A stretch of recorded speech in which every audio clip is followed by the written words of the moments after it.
A crisp autumn wind swept through Willow Ridge, a polished suburb of Boston, where golden maple leaves danced along cobblestone streets.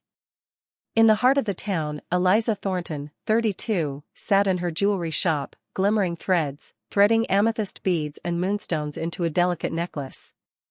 Her small shop, tucked between a cafe and a boutique on Willow Ridge's Main Street, was a haven of warmth against the chilly November air of 2025. Eliza's hazel eyes sparkled with focus as her fingers, calloused yet gentle, moved with the precision of a seasoned artisan. Each gem she placed reflected her pride, a skill she'd honed herself, rooted in her childhood in a nearby town where her parents' bakery filled their modest home with love and the scent of fresh bread. "Almost perfect," Eliza whispered, adjusting a silver clasp. Her chestnut hair fell loosely over her shoulders, and the soft glow of her desk lamp cast shadows on shelves lined with her handmade creations.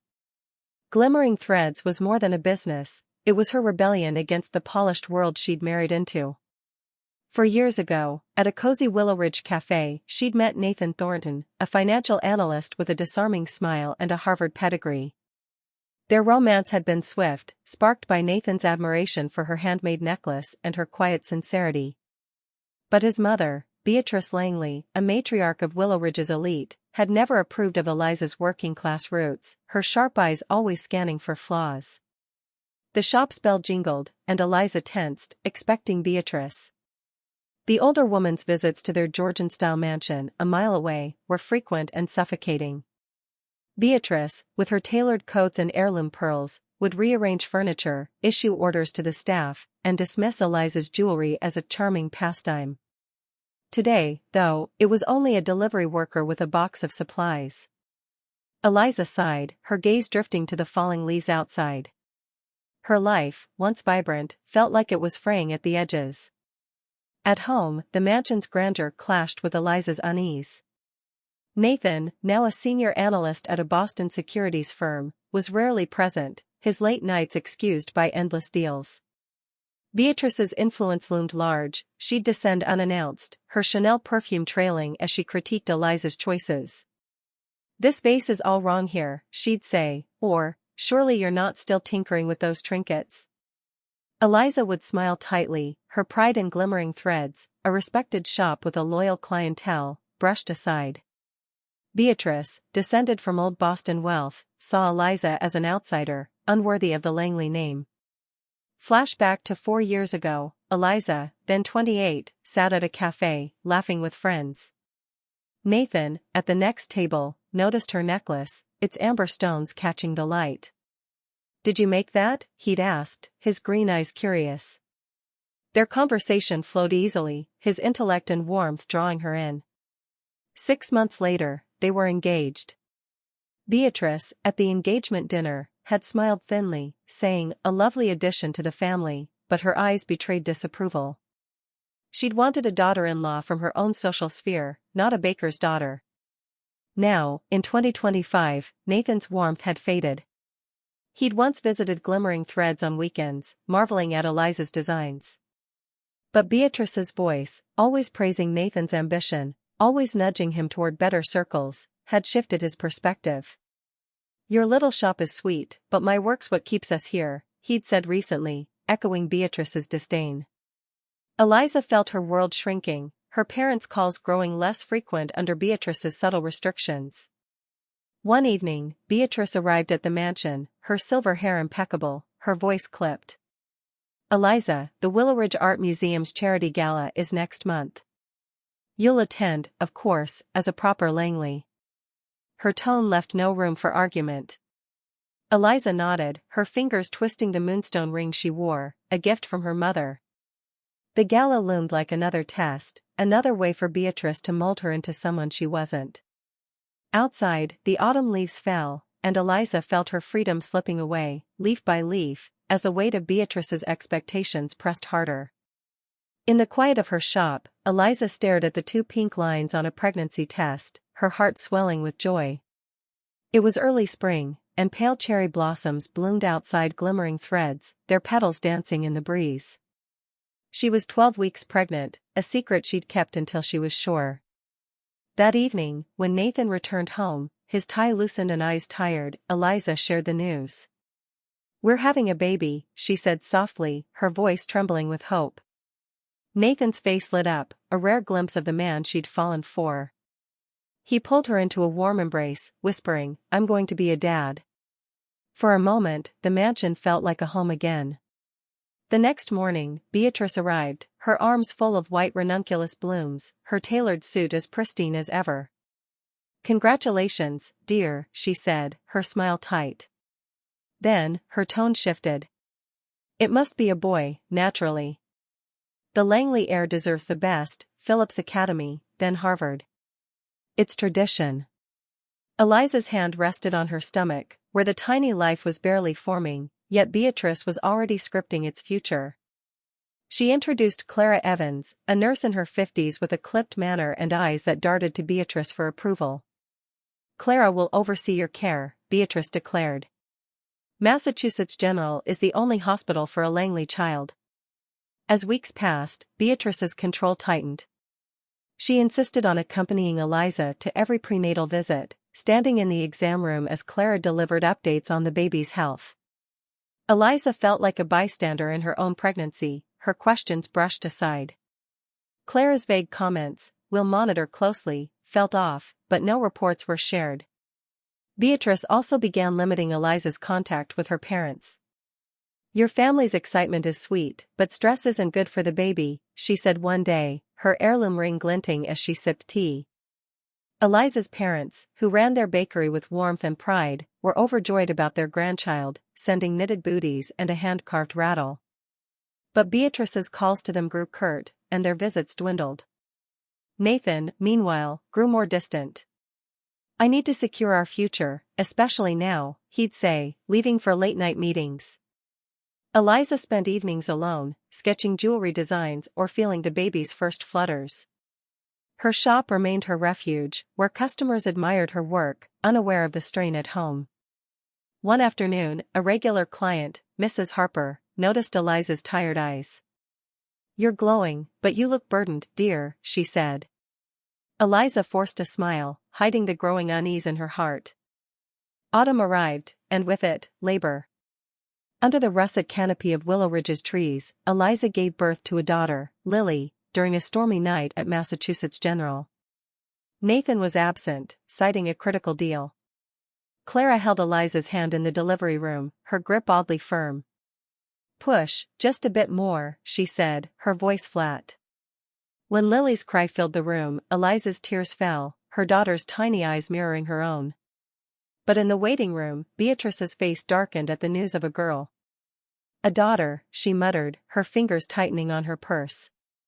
Days later, Clara visited Eliza's hospital room, her expression grim. "There may be developmental concerns with Lily," she said, offering no specifics. Eliza clutched Lily, demanding details, but Clara's eyes flicked to Beatrice, who stood silently by the window. No tests were shown, no diagnoses confirmed. Eliza's instincts screamed that something was wrong, not with Lily, but with the story being woven around her. Beatrice soon proposed a trip to the Langley family's countryside estate in the Berkshires. "The mountain air will do you good," she said, her voice unusually gentle. Eliza hesitated, cradling Lily. The estate, a grand three-story retreat nestled among autumn-colored hills, felt like a trap. But Beatrice's tone brooked no refusal. "It's decided," she said, her smile thin. As they packed, Eliza noticed Clara packing medical supplies, her hands trembling slightly. Outside, the falling leaves seemed to whisper a warning, and Eliza held Lily closer, her heart heavy with dread. The Langley estate loomed against the Berkshire's fiery autumn hills, its stone facade glowing in the dusk. Eliza clutched Lily as the SUV wound up the mountain road, Beatrice issuing orders to the driver from the front seat. Nathan, beside Eliza, typed furiously on his phone, his face illuminated by the screen. He hadn't looked at Lily once. The estate's grandeur, antique chandeliers, Persian rugs, felt cold, its cliffside perch overlooking a deep valley sending chills down Eliza's spine. Beatrice's control was relentless. She dictated room assignments, meal times, even Lily's nap schedule. Eliza's opinions were ignored, her voice drowned out by Beatrice's commands. That evening, as orange sunlight bathed the estate, Eliza rocked Lily in a quiet bedroom, whispering, "You're perfect, my love." Lily's curious eyes followed the light, her tiny hands grasping at the air, healthy, vibrant, nothing like Clara's vague warnings. Then, chaos erupted. Beatrice stormed into the living room, her face twisted with rage. "Enough pretense," she spat, her tailored suit glowing blood-red in the sunset. "A defective child cannot carry the Langley name." Before Eliza could react, Beatrice snatched Lily from her arms. Eliza lunged, her body weak from childbirth, but Beatrice moved swiftly toward the terrace overlooking the cliff. "She's a stain on our legacy," Beatrice hissed, her eyes wild. Eliza screamed, stumbling after her. Nathan, seated in a leather armchair, exhaled cigar smoke, his voice cold. "Mother knows best, Eliza." His betrayal cut deeper than the autumn wind rushing through the open terrace doors. Beatrice stepped to the cliff's edge, Lily in her arms. "This ends now," she said, raising the baby toward the abyss. Eliza's cry echoed through the valley, "Lily!" She collapsed, her legs failing, as Beatrice released Lily into the void. But a groundskeeper, Tom Riley, working near the greenhouse, saw everything. He dialed 911, his voice shaking. "She threw the baby off the cliff." Sirens soon wailed, and rescue teams descended the valley, their floodlights piercing the night.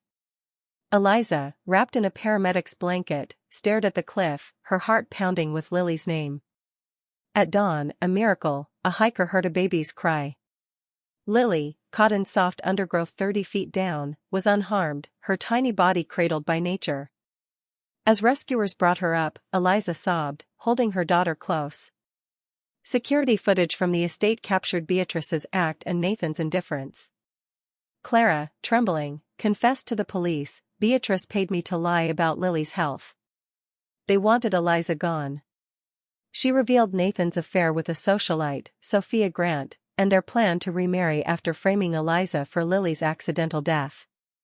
In the stately Willow Ridge courthouse, sunlight streamed through high windows as the judge delivered the verdict.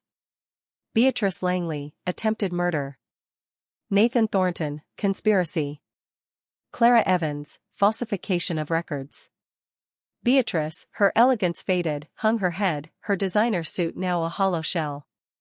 Nathan sat stone-faced, his charm extinguished. Clara, tearful, had cooperated, earning leniency. Eliza, holding 3-month-old Lily, whose cheeks glowed with health, felt a weight lift.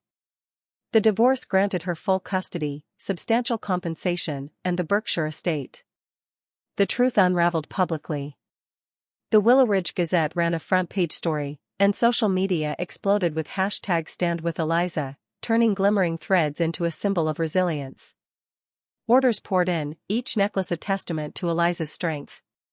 She expanded the shop online, her designs, infused with her story, reaching customers worldwide. "Every gem holds a story," she told a reporter, her words inspiring women everywhere. Eliza transformed the Berkshire estate into Lily's sanctuary, a haven for mothers and children facing hardship. The once ominous villa, with its cliffside views, became a place of healing, its rooms filled with laughter and hope. Eliza's parents, free from Beatrice's restrictions, visited often, their bakery now Lily's favorite place. Her grandfather's hand-carved rattle and grandmother's knitted blankets surrounded Lily with love. One autumn evening, a year later, Eliza stood in glimmering threads, crafting a new necklace. Lily, now taking her first wobbly steps, giggled as her grandparents cheered. The shop's windows glowed with sunset light, reflecting amethysts and moonstones. Customers, many mothers themselves, shared stories of strength, their voices mingling in the warm air. Eliza smiled, watching Lily toddle toward her. True happiness, she realized, wasn't in wealth or status but in the bonds that endured. Outside, Willow Ridge's leaves fell, a reminder of the season's cycles. Eliza's designs sparkled on the counter, each one a promise of new beginnings. Lily, her tiny hand grasping Eliza's, was the brightest gem of all, a symbol of resilience, love, and a future unshackled from the past.